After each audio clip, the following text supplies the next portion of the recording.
Car गुलाम San ॾेपर के बारे में जो सिंध टीवी ते सिंधी ड्रामन फिल्मन में एक बेहतरीन किरदार हो।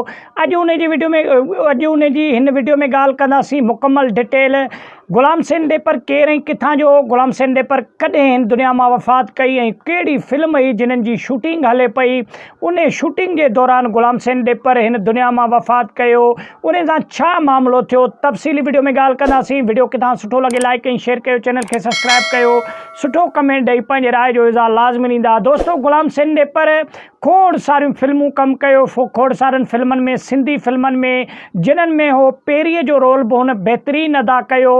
जेको पत्थर फिल्म हुयो, पत्थर दुनिया फिल्म जेको हुयो उन में पेरीअ जो किरदार गुलाम सैन ॾेपर अदा कयो हुयो। ऐं उन खां अलावा ॿियूं खोड़ सारियूं फिल्मूं हुयूं, सिंधी फिल्मूं हुयूं जिन्हनि में गुलाम सैन ॾेपर जो एक बेहतरीन किरदार हुयो। दोस्तों सिंध जा जेके आर्टिस्ट आहिनि एक बेहतरीन फन आहे उन्हनि वटि ऐं अफ़सोस जहिड़ी ॻाल्हि आहे कि हुननि जी उन टाइम में का बि मदद पर गौर नथी थिए। दोस्तों गुलाम सैन ॾेपर सिंध जो एक बेहतरीन आर्टिस्ट हुयो ऐं गुलाम सैन ॾेपर तेज़ाब फिल्म की शूटिंग हली रही उन शूटिंग के दौरान हिन खे दिल जी अटैक पियो ऐं हिन दुनिया में लाडाणो कयो। दोस्तों उन फिल्म में गुलाम सैन ॾेपर के चरे वारो रोल हुयो ऐं जॾहिं कैमरामैन हिननि जो शूट पियो वठे गुलाम सैन ॾेपर जो तो हो किरे ऐं तड़पण लॻो तो हुन जे लेखे कैमरामैन जे लेखे कि हे अदाकारी करे रहियो आहे, लेकिन चंद मिनटन के अंदर ही गुलाम सैन ॾेपर हिन दुनिया में लाडाणो करे वियो। दोस्तों गुलाम सैन ॾेपर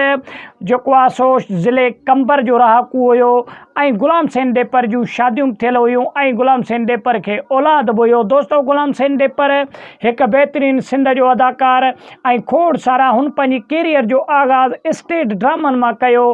हुन जो सब खां पहिरीं जेको स्टेट ड्रामो हुयो उन में उन के रोल माई वारो ॾिनो वियो हो ऐं उन माई वारो रोल इंतिहाई बेहतरीन तरीक़े से अदा कयो। पोइ उन खां पोइ PTV ते खोड़ सारा ड्रामा हिन जा हलिया ऐं सिंध TV KTN ते भी हिन वक्त जेको आहे सो उन जा पाण त हिन दुनिया में कोन्हे को, लेकिन खोड़ मुख़्तलिफ़ ड्रामा जेको आहे सो PTV ते ऐं सिंध TV ते गुलाम सैन ॾेपर जा हलन पिया था। दोस्तों गुलाम सैन ॾेपर पेरी वारो रोल भी अदा कयो, चरे वारो रोल भी अदा कयो ऐं उन खां अलावा ॿियूं भी खोड़ सारा रोल गुलाम सैन ॾेपर अदा कया पंहिंजी ज़िंदगीअ में।